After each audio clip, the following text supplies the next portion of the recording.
pas si on a distribué les questions pré-test.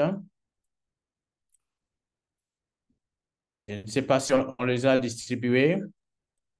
Oui, les questions pré-test ont déjà été envoyées dans l'adresse email. Merci. Ainsi fait, on peut projeter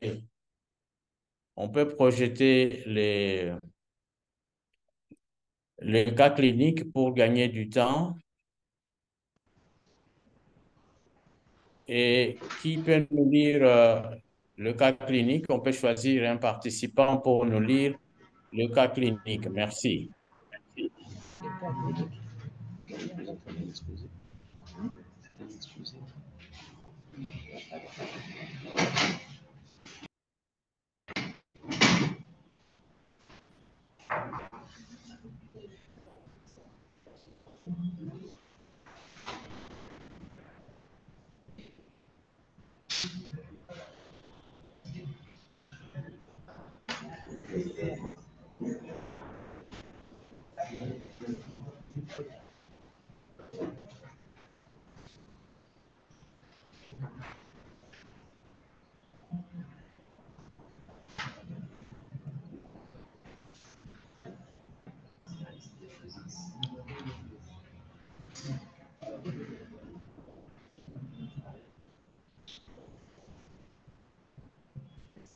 Je peux commencer, je vais commencer. Okay.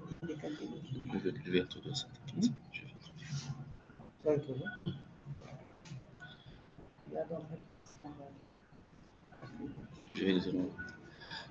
Bonjour à tous.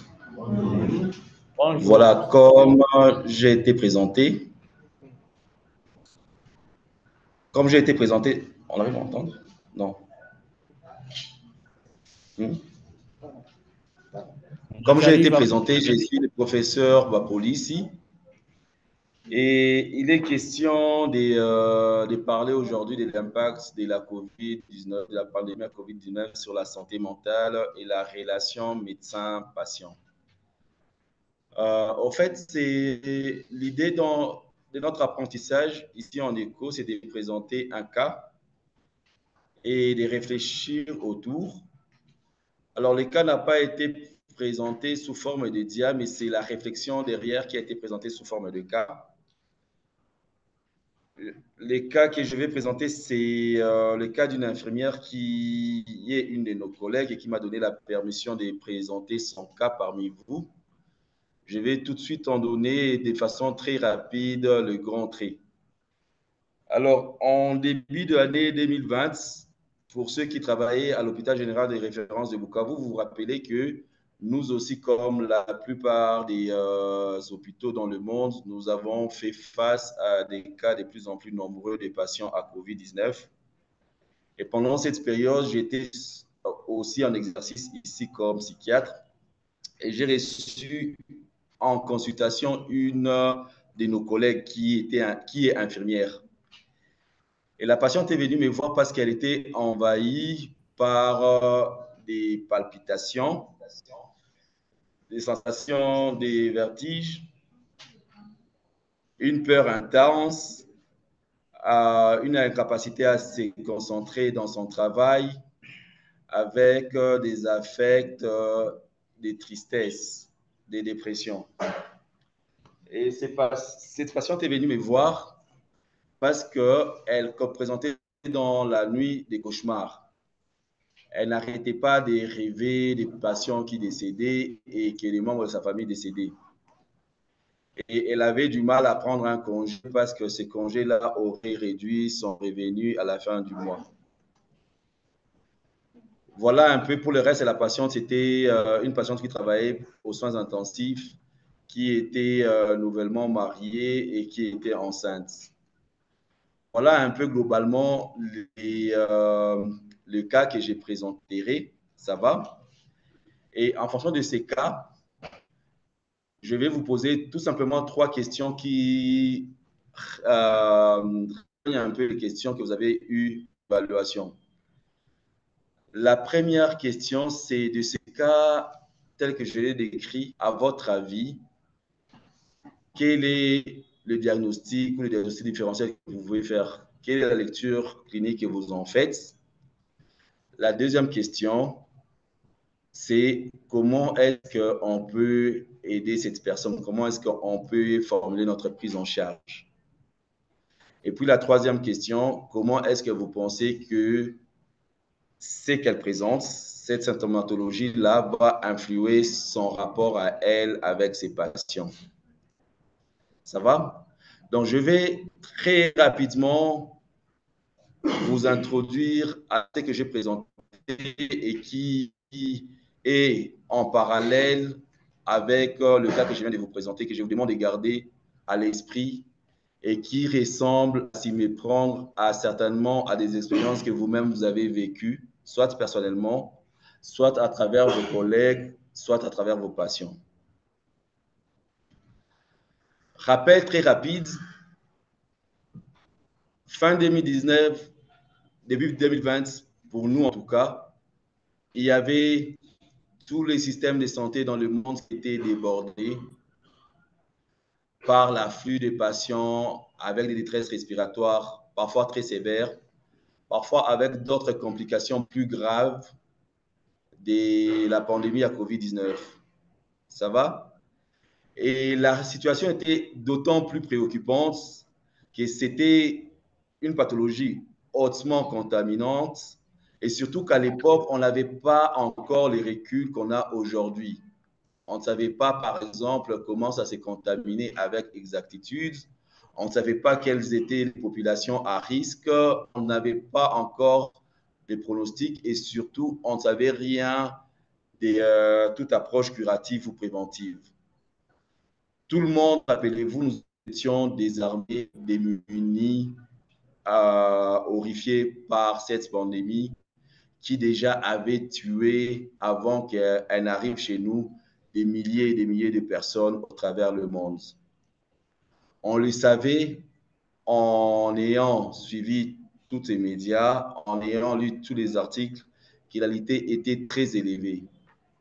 Et malheureusement, plus spécifiquement pour ce qui nous concerne, nous les Africains et les pays en voie de développement, on avait beaucoup moins de ressources, à la fois humaines et matérielles, que les autres pays beaucoup plus équipés et qui pourtant succombaient sous le poids de cette pandémie.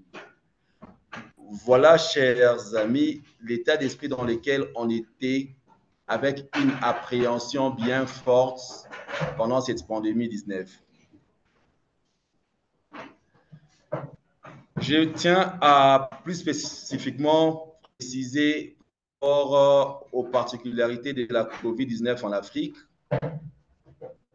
Si vous lisez les statistiques, on vous dira que la pandémie 19 a, en termes statistiques, en termes épidémiologiques, beaucoup moins affecté l'Afrique que les autres pays, que les autres continents. Ça va? Et il y a plusieurs théories qui sont parties, des théories spéculatives, et parmi lesquelles on pensait notamment à une prémunition immunologique due au fait que nous avions déjà fait face à plusieurs pathologies infectieuses et que nous avons nos systèmes à nous de nous prévenir par rapport à ces pathologies, par rapport à ces endémies. Mais il ne faut pas perdre de vue que ces statistiques auraient peut-être pu être biaisées par le fait principalement qu'il y avait beaucoup d'insuffisance en moyens de dépistage. Donc, il y avait fort probablement beaucoup de cas qui passaient inaperçus. Et puis, il y avait beaucoup peu de morts qui étaient dépistés, qui étaient répertoriés. Et donc, fort probablement que les bilans, finalement, l'impact en termes de mortalité de la pandémie avait été sous-estimé en Afrique. Maintenant, pour ce qui concerne notre sujet d'aujourd'hui, du point de vue psychologique, l'Afrique a été particulièrement impactée, j'ose croire, pour ce qui me concerne, beaucoup plus que d'autres. Parce que vous vous rappelez, à l'époque où on voyait déjà des camions ramasser des cadavres en Europe, vous vous rappelez, à la télévision, le message qu'on nous disait, on nous disait, gardez vos larmes pour l'Afrique. Parce que quand cette pandémie va arriver en Afrique, il n'y aura rien. Ces populations sont des populations démunies, ils n'ont pas de système de santé. On va ramasser on va manquer de gens pour enterrer des cadavres là-bas. À cette époque-là, c'était tellement alarmant qu'on disait que les personnes mouraient en Europe qu'il faut garder des doses de vaccins pour l'Afrique. Et donc, nous, même si on n'était pas encore impacté par la pathologie à cette période-là, on était dans cet état d'appréhension par rapport à la pandémie. Donc, pour nous, notre souffrance psychologique avait déjà bien commencé avant même d'avoir nos premiers cas. Ça va, ça c'est du point de vue psychologique. Deuxièmement, la couverture médiatique à l'époque était telle qu'on vivait d'heure en heure, de minutes en minutes. C'est partagé.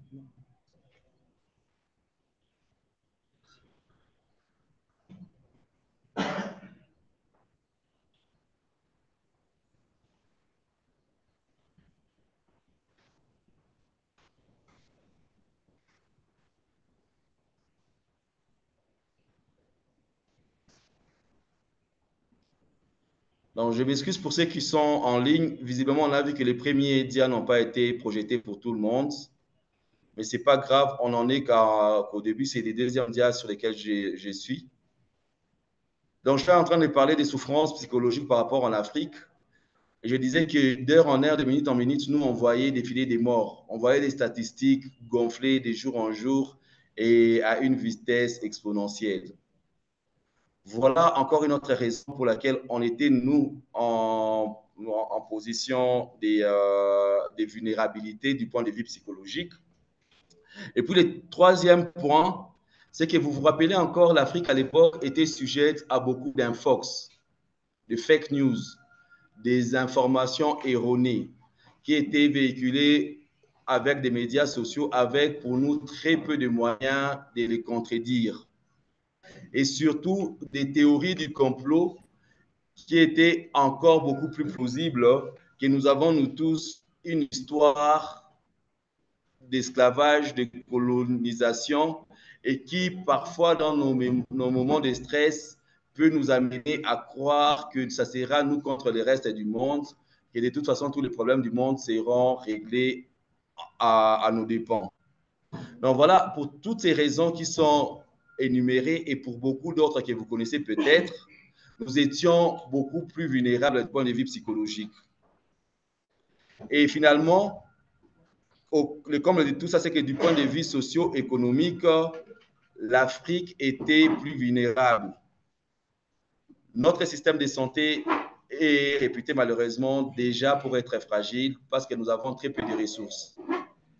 Les ressources matérielles, il y a seulement un budget infime du budget national qui, par exemple, en RDC, est investi dans la santé.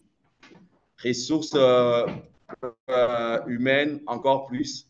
Si on prend les nombres de soignants par rapport à la population, par rapport à la superficie du territoire national, nous sommes encore loin du compte.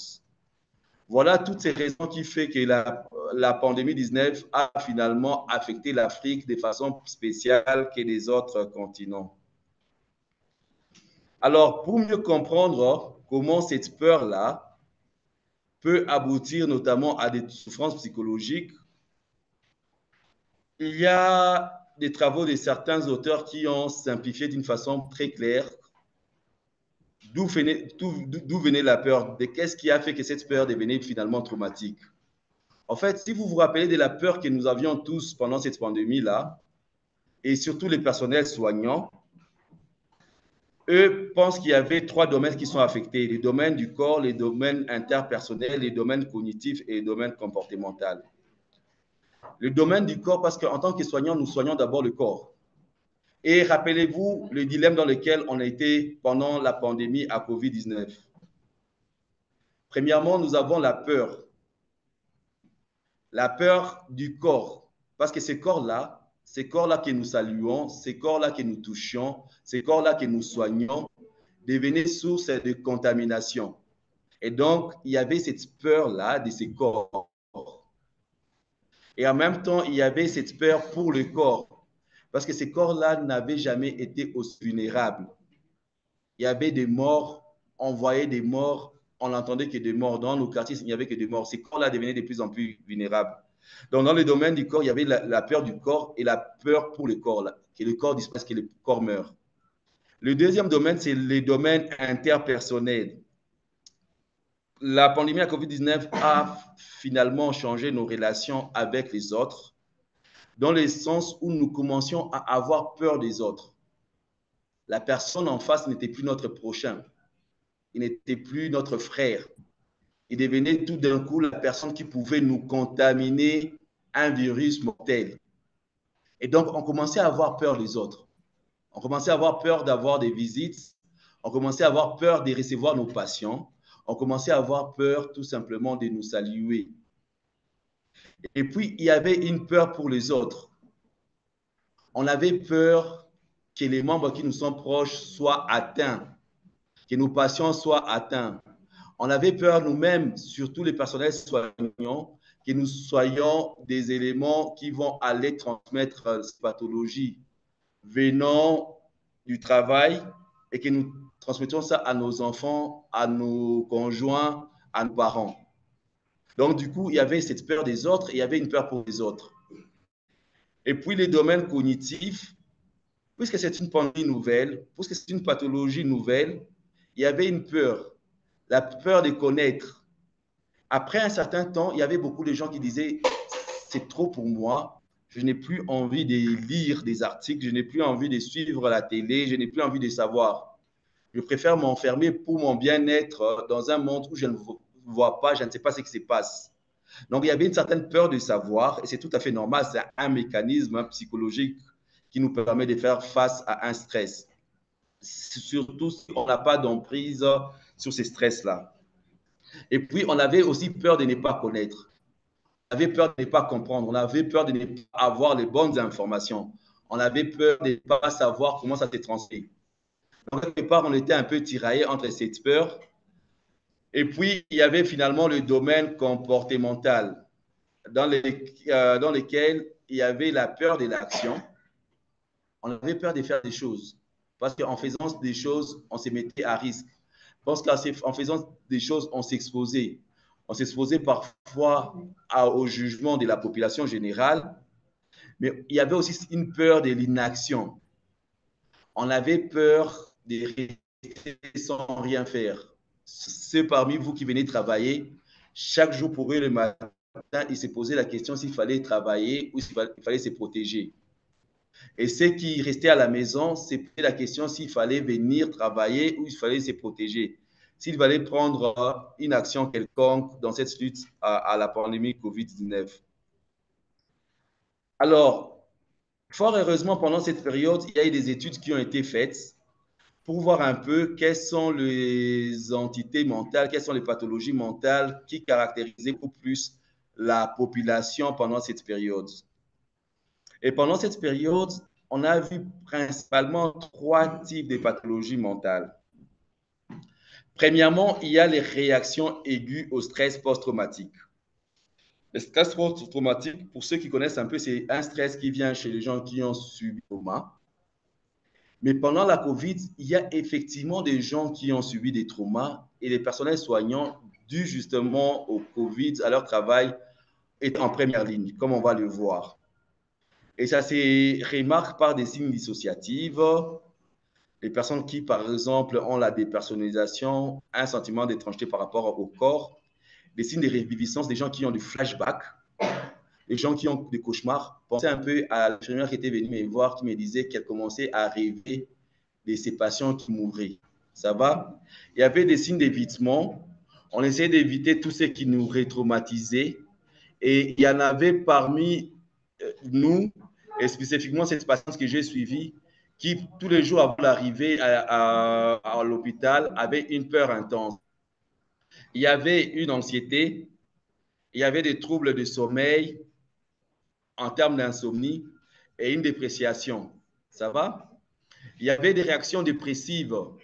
Il y en a qui présentaient des tristesses, des pertes et des plaisirs, des manques d'énergie, des manques de motivation, un sentiment de dévalorisation par rapport à l'image de soi, des idées suicidaires Et puis, il y avait surtout des signes, des réactions anxieuses.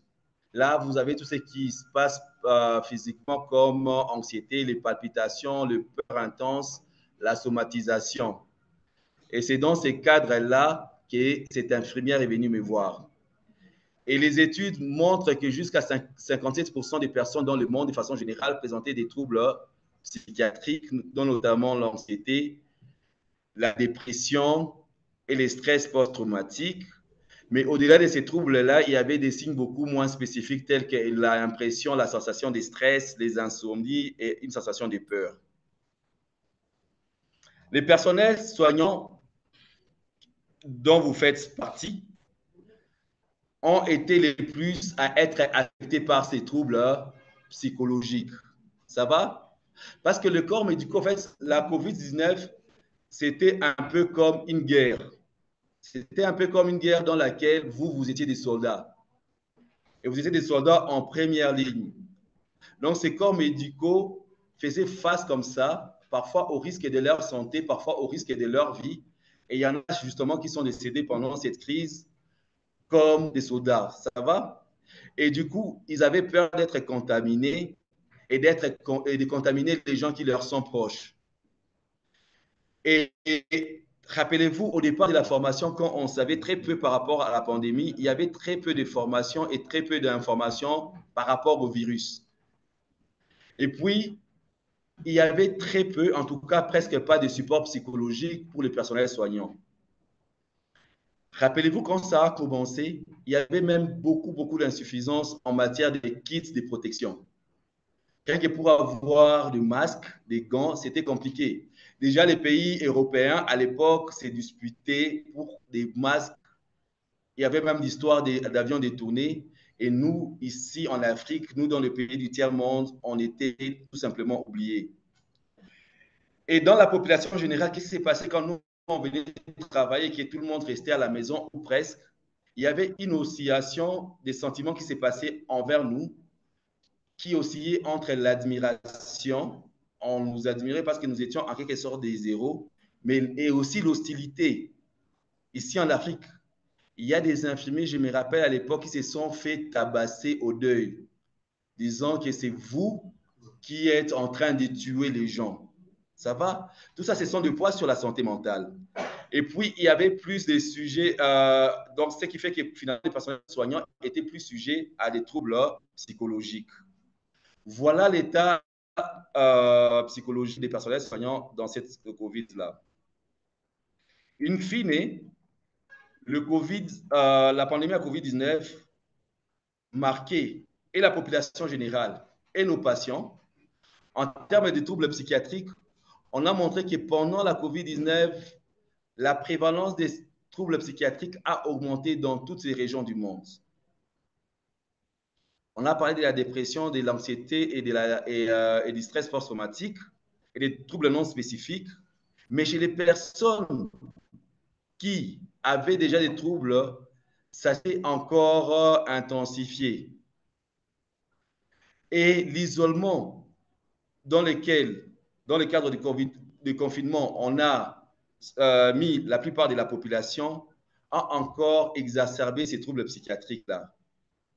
Mais pour le personnel soignant, pour ces raisons que je viens d'énumérer, et en plus de cela, pour le fait que nous travaillons encore plus pendant cette période dans des conditions encore plus compliquées et parfois en étant sous-payés, en ne sachant pas comment mettre nos familles à l'abri du danger et à l'abri du besoin économique, nous étions encore plus exposés. Et l'état de stress post-traumatique a été observé pendant cette pandémie. Vous vous rappelez, pour ceux qui étaient présents à l'hôpital général des références de Bukavu, que pendant cette période, il y a un questionnaire initié. Les résultats de ces questionnaires-là a servi à la publication de cet article qui a été publié dans the European Journal of Psychotraumatology et dont je me devais de vous rendre les résultats. Et vous allez voir que ça illustre un peu tout ce que je suis en train de dire. Donc, à cette enquête où la plupart d'entre vous avaient participé, il y avait 252 personnes qui avaient participé à cette enquête. Peut-être ici, pour moi, l'occasion de remercier ces personnes-là, parce que grâce à eux, non seulement j'ai eu ma thèse, mais en plus de cela, on a pu comprendre quelque chose par rapport à la façon dont nous avons été impactés par la COVID-19. Et dans cette enquête qui s'est placée ici à l'hôpital général de référence de Bukavu, nous avons pris des personnels soignants, médicaux et paramédicaux. Nous les avons soumis à un questionnaire qui évaluait, à part les caractéristiques sociodémographiques, certaines caractéristiques psychiatriques telles que la dépression, la réaction aiguë au stress et certaines stratégies de régulation des émotions et des supports sociaux. Nous avons évalué aussi les contextes par rapport au COVID-19. Très rapidement, qu'est-ce que nous avons remarqué? Nous avons remarqué que les personnes qui ont présenté les plus d'anxiété, les plus de dépression et le plus de stress post-traumatique étaient beaucoup moins, je m'excuse, c'est passé trop rapidement, avaient beaucoup moins de support social et plus spécialement des supports sociaux de type émotionnel. Donc, c'était des personnes qui ne jouissaient pas, beaucoup de personnes qui étaient proches et qui voulaient savoir comment ils allaient se rassurer qu'ils vont bien et manifester, exprimer certains signes d'affection envers eux. Et ces personnes-là avaient tendance à utiliser comme stratégie de régulation des émotions le blâme de soi. Donc, les personnes qui ont tendance à se blâmer eux-mêmes s'ils font face à des éléments, à des challenges dans la vie. Les personnes qui utilisaient beaucoup plus les ruminations et des personnes qui avaient expérimenté beaucoup plus d'hostilité de la part de la population générale. Voilà très rapidement les résultats que nous avons tirés de ces études-là. Alors, la grande question, c'est, puisqu'il y avait un tel problème, puisque ces problèmes-là, peut-être, je le pense, chez certains d'entre nous, persistent encore, même aujourd'hui, quelles sont les voies et moyens que nous pouvons nous donner pour prendre en charge? Alors, selon la littérature basée sur les évidences et sur les théories en psychologie, en psychiatrie, il y a plusieurs types de thérapies, fort heureusement, qui peuvent nous aider. Donc, encore une fois, les psychologues, les psychiatres, les professionnels de santé mentale peuvent nous aider. Il y a des thérapies d'inspiration cognitivo-comportementale, il y a des thérapies psychodynamiques, mais il y a des moyens dont nous pouvons disposer nous-mêmes dans une politique de prendre soin de nous-mêmes, notamment les techniques de relaxation, les techniques de débriefing émotionnel après avoir fait face à des situations difficiles, les techniques de soutien par les pairs, le fait que nous nous voyons entre collègues de travail et que nous puissions en parler, renforcer notre système de support social et puis spécifiquement pour les cas plus compliqués, certains médicaments tels que des antidépresseurs. Ça va? Et ces techniques-là peuvent, puisque notre vision du monde, notre vision de nous-mêmes, notre vision de notre propre histoire a changé la COVID-19, ces techniques-là peuvent nous aider soit à jouer sur nos pensées, sur nos émotions, soit sur nos sensations physiques ou nos comportements pour qu'on puisse avoir un regain de bien-être. Et puis, finalement, j'aimerais vous appeler à réfléchir sur l'impact que la pandémie à COVID-19 a eu sur la relation patient-malade. Premièrement, vous vous rappelez, cette époque-là, on avait déclaré un état de siège sanitaire, ce qui fait qu'on avait limité les libertés. Or, quand on limite les libertés pour ce qui nous concerne dans une relation patient-malade, on nous met en position de briser l'alliance thérapeutique. Puisqu'on soigne les gens de force, puisqu'on hospitalise les gens de force, puisqu'on isole les gens de force, ça entraîne une certaine méfiance de la part des personnes en face. Ça va? Et nous ne sommes pas encore tout à fait sortis de cet état de méfiance. La deuxième chose, vous vous rappelez, à l'époque, il y avait beaucoup de discordances entre les politiques des soins de santé et nous, les soignants. Il y avait des dirigeants qui passaient à la télé, dans des médias, qui disaient des choses et qui nous mettaient nous-mêmes à porte-à-faux. On a eu beaucoup de problèmes avec la population générale à cause de ça. Et du coup, on n'a pas confiance. Il y a comme une certaine paranoïa qui s'est développée contre nous.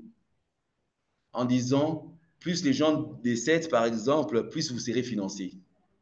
Vous voyez? La troisième chose, des données scientifiques controversées. Rappelez-vous de l'avalanche de tous les combats qu'il y a eu, et c'est là au vu en premier plan dans les médias entre les différentes écoles scientifiques. Tel professeur dit ceci, tels autres disent cela, et finalement on s'est rendu compte à quel point les choses qu'on présentait comme les choses basées sur les évidences n'étaient pas si évidentes que ça. Et puis encore, les soignants que nous étions étaient à la même fois, en même temps admirés parce que nous allons devant la pathologie, nous soignons les gens, mais en même temps contestés. Moi, je me rappelle à l'époque avoir été l'objet des harcèlements dans les réseaux sociaux, tout simplement parce que j'ai joué le rôle intermédiaire entre les soignants, les malades et leurs familles, en ma qualité de psychiatre. Et ça, c'était effrayant. Et puis finalement, pensez un peu à ce que ça a changé.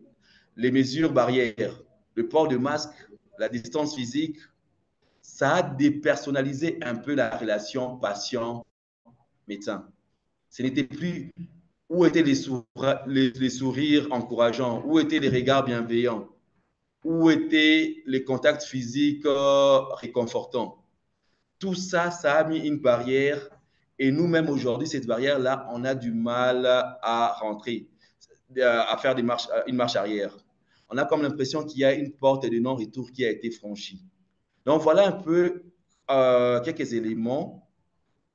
Moi, je vous remercie pour votre attention et je vais ouvrir un débat, un échange, parce que finalement, ce n'est pas une matière qui doit être enseignée, c'est une matière qui doit être partagée, parce qu'ici, il n'y a pas d'experts.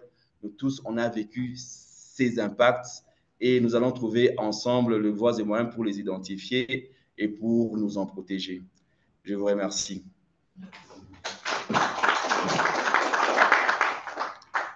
Alors, je ne sais pas si les gens qui sont ici physiquement ou ceux qui nous suivent en ligne, si les uns et les autres ont des apports, des suggestions, des questions, des partages d'expériences.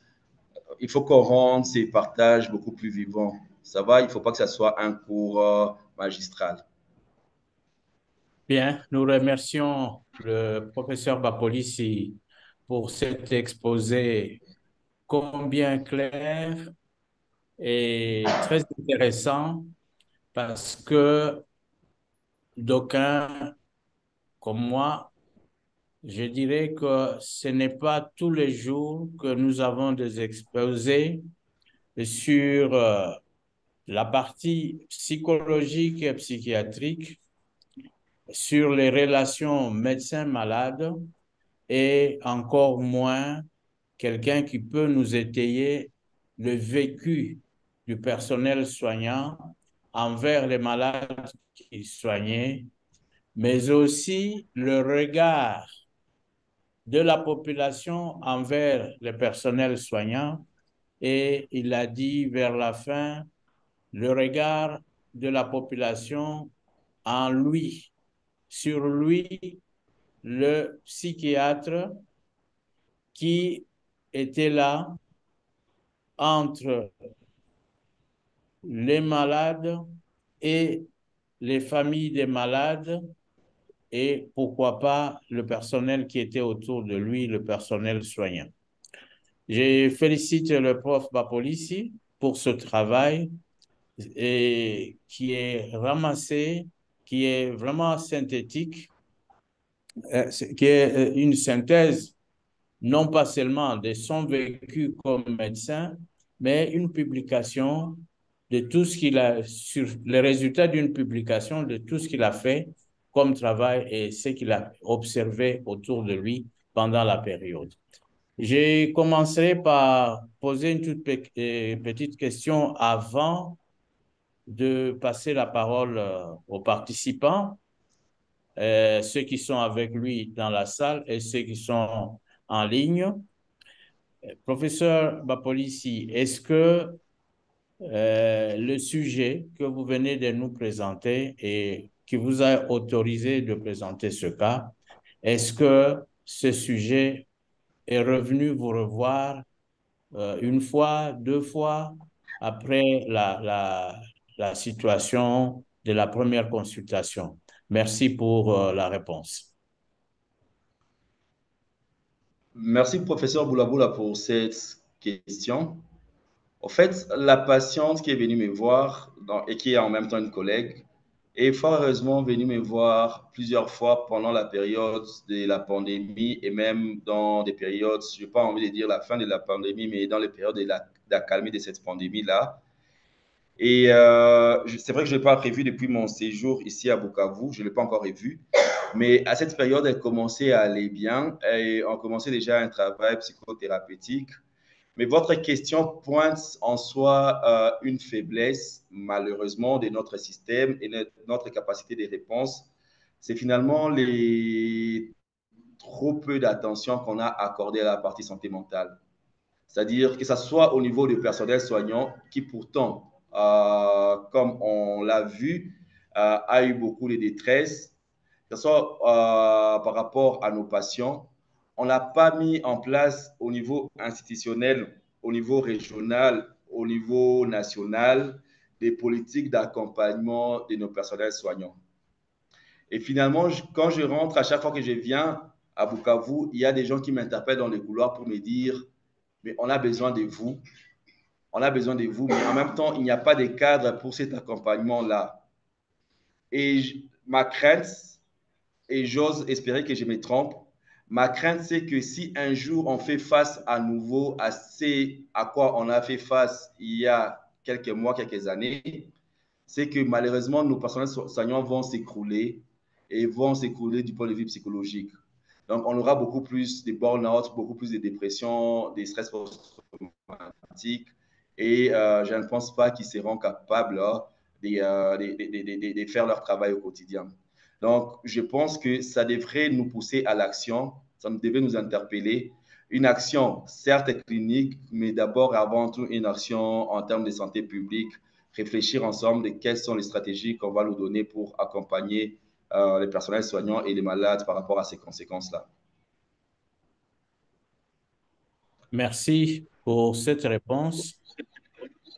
Je voudrais renchérir pour dire, vous venez d'avancer une crainte qui est, si ça revenait, hein, si cette situation revenait, le personnel soignant risque de s'écrouler par manque de structures en matière de santé mentale dans la plupart de nos structures sanitaires. Je voudrais attirer l'attention des participants qu'il ne faut pas dire que c'est fini. Certes, l'OMS a déclaré la fin de la pandémie, mais l'OMS n'a pas déclaré la fin des infections par le SARS-CoV-2, c'est-à-dire l'agent causal de la COVID-19. Nous allons continuer à vivre avec ce virus, avec ces mutants qui changent tout le temps, les moins plus virulents que les autres. Et c'est pour dire que les conséquences de cette maladie sur tout le plan et sur tous les organes du corps sont là et que ces malades vont des conséquences de cette situation et notamment pour ce qui nous préoccupe aujourd'hui, les troubles sur le plan mental, les troubles sur le plan physique. Donc, ce sont des malades désespérés, ce sont des malades dans nos conditions qui ne savent pas rentrer à l'hôpital chercher le médecin qui les a soignés, pensent qu'ils sont empoisonnés, pensent qu'ils sont ensorcelés. Donc, vous voyez, dans notre contexte, dans notre culture, l'empoisonnement, la sorcellerie. Or, des spécialistes comme le professeur Bapolisi ne courent pas les rues, d'où l'importance de ces enseignements sur le post-Covid, sur la Covid longue. Le but, c'est de vous sensibiliser, vous apprendre à mieux reconnaître ces malades afin de mieux les encadrer, afin de mieux les prendre en charge. Voilà ce que je voulais ajouter aux craintes que le professeur Bapolisi a soulevées. Maintenant, je donne la parole à l'assistance pour les différentes questions ou observations qu'elle peut apporter à cette présentation. Merci. À vous la parole.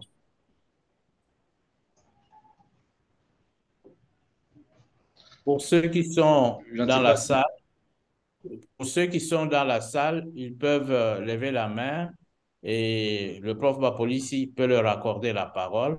Pour ceux qui sont en ligne, ils peuvent lever la main. Ils peuvent lever la main et nous pourrons leur donner la parole aussi. Merci. S'il vous plaît. Oui, merci, docteur. Merci pour la parole. Ma question s'adresse immédiatement au docteur professeur Boulaboula. Je voulais seulement qu'il me donne la lumière exposée, donc les liens entre l'exposé et dans le contexte de Covid long et nous sommes. Professeur, je ne sais pas si vous avez suivi.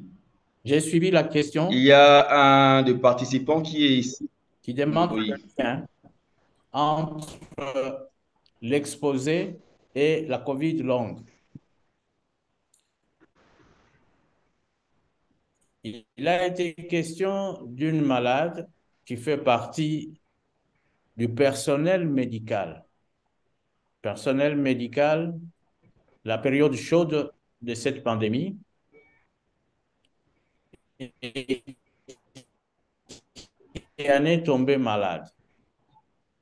Elle a consulté à l'époque et elle a consulté aussi après l'époque. Donc, ce qu'elle ressentait pendant la période, elle a continué à le sentir après la période. Voilà ce que je peux donner comme lumière. Je ne sais pas si vous m'avez suivi, messieurs. Oui, oui. Alors, si vous avez une question d'éclaircissement, posez-la au professeur qui est encore devant vous. Vous n'allez pas le chercher loin, il est devant vous. Si vous avez l'appréhension sur quoi que ce soit, posez la question.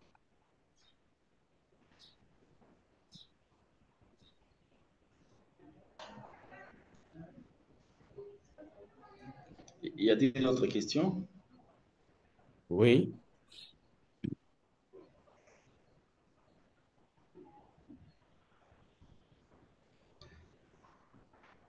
Visiblement, il y a pas beaucoup de questions dans la salle.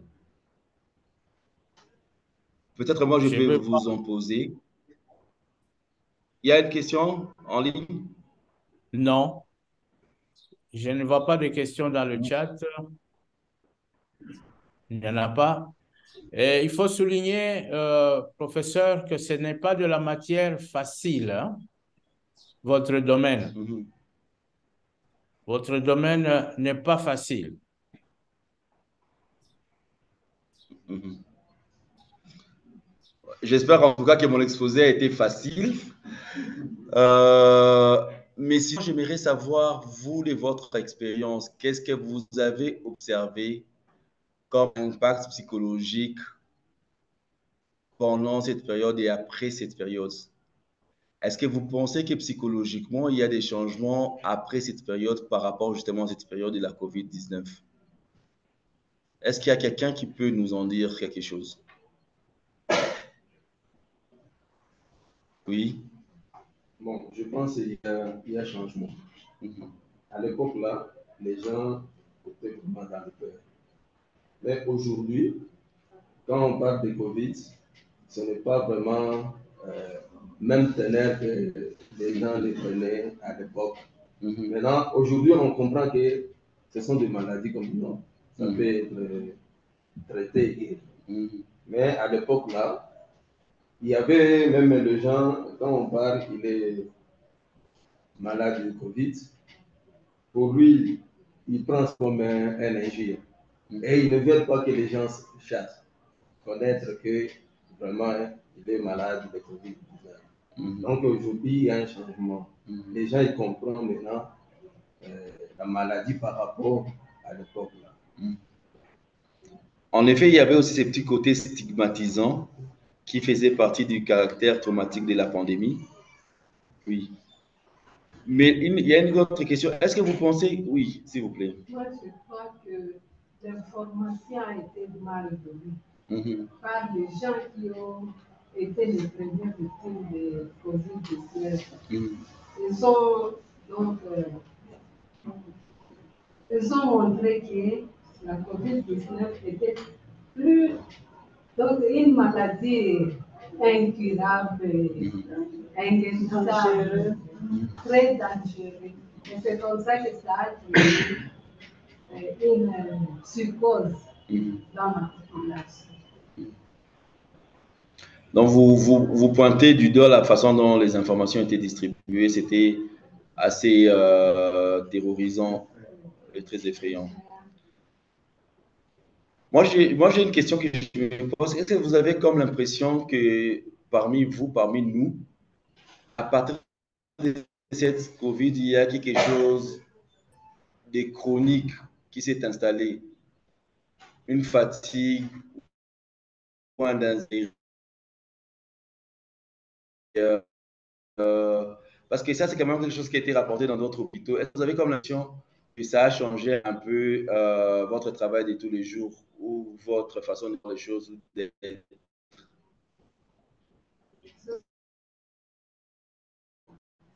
Votre matière est un peu difficile parce qu'on peut être malade psychiatrique, ne connaît pas que tu es malade. Il y a ces nouveaux faiblesses, des maladies sociales, je ne sais pas comment. Je ne sais pas si c'est psychologique ou c'est une maladie. Ça, c'est un point important, je trouve.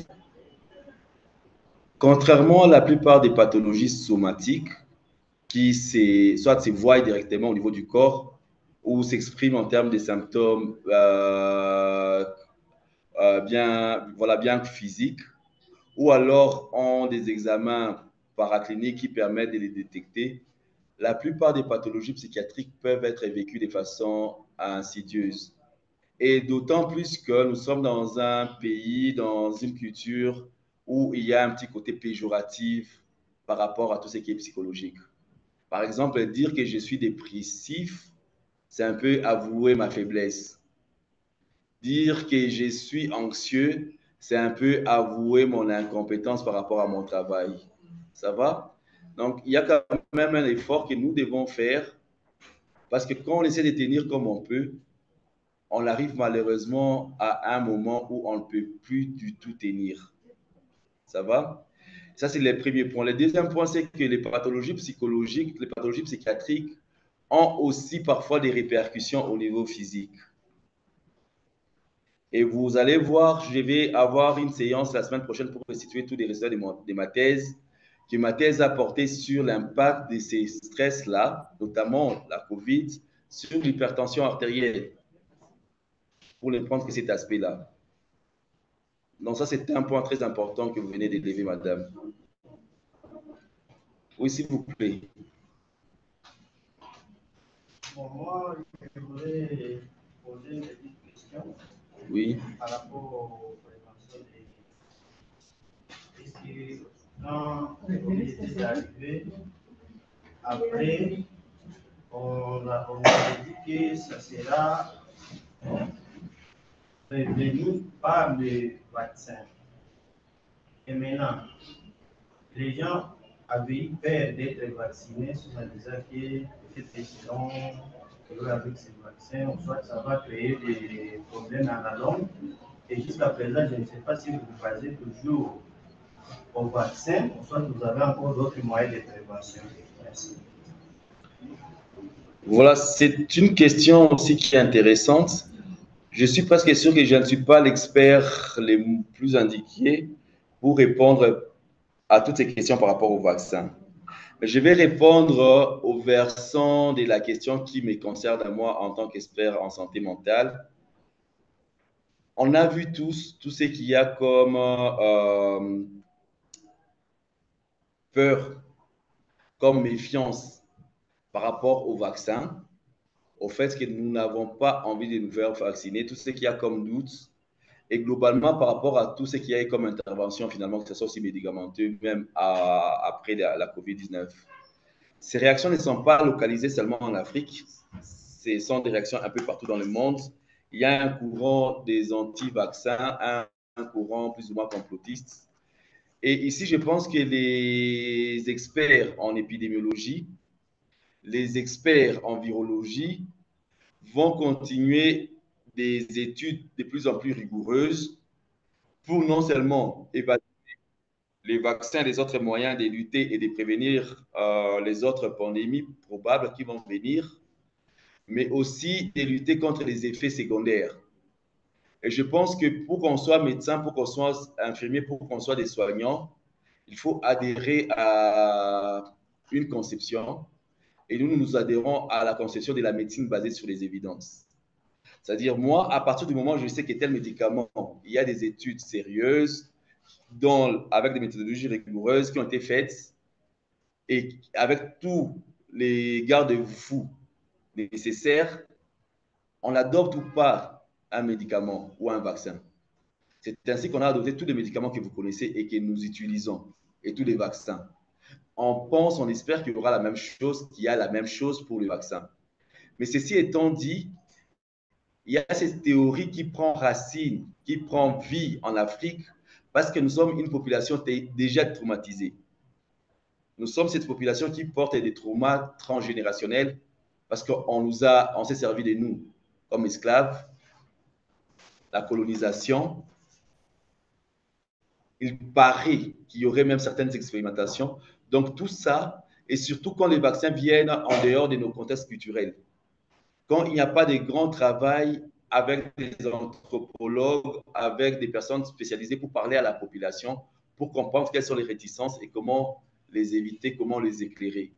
Ça va? Il y a tous ces contextes qui font qu'il y a une telle méfiance par rapport au Covid, mais on a dit que nous avons été moins affectés. Moi, j'ai mis un point d'interrogation, mais comme le professeur Boulaboula l'a expliqué, il risque malheureusement d'avoir d'autres pandémies, avec probablement d'autres variantes. C'est même une des raisons pour lesquelles nous, on se penche sur ce qui s'est passé. Et on n'est pas tout à fait sûr que pour les prochaines, les Africains seront aussi chanceux si jamais ils avaient été chanceux. Ça va? Donc, on a intérêt aussi à avoir des moyens pour nous prémunir par rapport à ce qui risque d'arriver. S'il vous plaît, madame. Merci beaucoup. Aux urgences, là où je travaille, il y a des cas qui arrivent toujours avec la représenter des personnes là en fait. Comme nous, on est déjà traumatisés, avant de les recevoir, on a toujours fait beaucoup de masques, amène-nous des masques, amène-nous des sachets là. Maintenant, je voulais vous demander, vous disiez qu'il y a aussi des informes de profil qui étaient des impasses. Est-ce que vous aussi vous êtes informés de ça? Parce que nous continuons à recevoir déjà avec 2 scolaires Ou même les Covid. Maintenant, on ne sait plus si c'est les Covid ou bien c'est une autre phase, on ne sait pas. On est traumatisé, mais avant de reprendre la charge, il faut dire parce que, oh, qui va aller là-bas, toi, tu vas là-bas, toi, tu vas là-bas, donc on est traumatisé. Comme on voyait comment déjà mourir dans l'autre chose. Alors, qu'est-ce que vous dites là-bas? C'est une très très bonne question et ça rejoint un peu la question, c'est finalement l'expérience que j'ai demandé. Donc vous êtes infirmière, vous êtes médecin, vous êtes aux urgences et vous recevez des personnes qui ont des problèmes respiratoires et du coup c'est normal de se protéger, c'est tout à fait normal, il faut se protéger autant que ça se peut pour n'importe quelle pathologie. Mais parce que nous avons tous vécu l'expérience que nous avons vécue, à chaque fois que vous allez vers ces personnes-là, vous y allez vraiment en vous forçant parce que vous avez des palpitations, vous avez des angoisses, vous avez peur que les cauchemars recommencent. Ce que vous venez de décrire, c'est ce que exactement j'ai décrit comme étant un stress post-traumatique, avec des signes d'évitement. J'évite tout ce qui, de près ou de loin, me rappelle cet événement traumatique que j'avais vécu. Ça va? C'est très important si vous pensez que ces signes-là en vous deviennent handicapants, deviennent, vous empêchent de faire votre travail ou tout simplement d'avoir un bien-être subjectif, de chercher comment vous faire aider par rapport à ça. Parce qu'il y a effectivement moyen de se faire aider. Ça, c'est la première chose.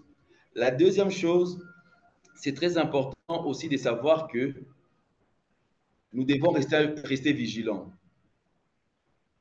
La pandémie a été déclarée finie, mais il est possible qu'il y ait des cas isolés.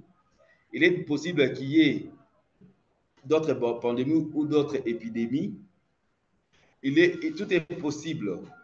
Donc, ça devait nous aider aussi, à chaque fois qu'on a ces cas-là, de pouvoir les rapporter aux personnes référentes, aussi bien au niveau institutionnel qu'au niveau local.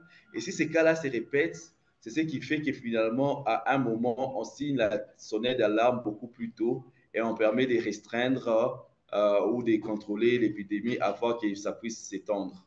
Donc ça aussi, ça fait partie de notre travail. Et c'est très important de prendre soin de nous quand nous essayons de faire ce travail-là.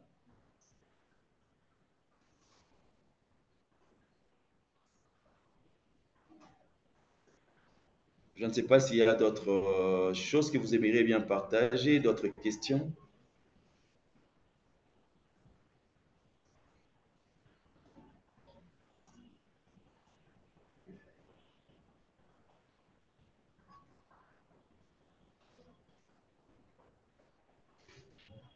Est-ce qu'il y a d'autres questions dans la salle ou d'autres observations?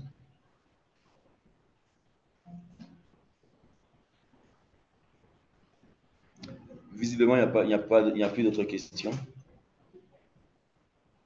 Oui, merci, professeur Polici. Je voudrais juste ajouter quelque chose à ce que vous venez de dire, de rester vigilant. Au fait, nous devrions avoir, pour ceux dont la chose intéresse, et peut-être nous allons proposer à l'hôpital, de parler de l'évaluation du risque.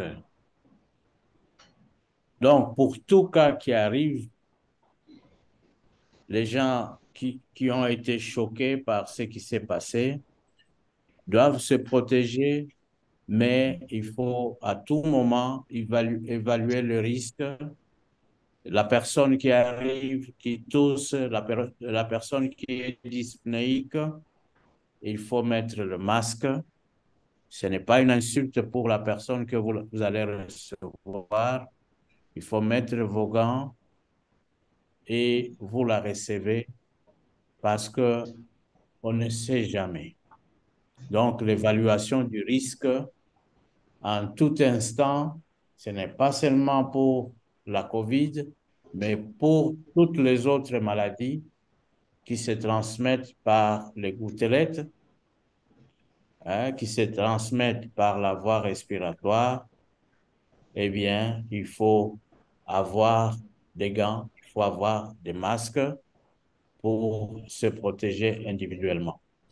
Merci, professeur Bapolissi, pour votre exposé et surtout pour le temps que vous avez mis pour préparer cette session. Je sais que votre emploi de temps n'est pas facile, mais vous avez quand même accepté d'intervenir. Je vous en remercie vivement. Je remercie aussi l'équipe qui vous a soutenu sur place et je remercie l'équipe qui est en international, celle d'ECO francophone avec Monsieur Alphonse Conan et aussi à Madame Kanika Sakadeva d'ECO India. Nous remercions aussi Pascal. Nous remercions tous les participants pour avoir accordé de leur temps un intérêt pour cet exposé. Je vous souhaite à tous un bon week-end et à la prochaine session que Pascal voudra bien vous communiquer par voie d'Internet ou de WhatsApp. Merci infiniment. Au revoir. Merci. Merci à tout le monde. Merci beaucoup. À la prochaine.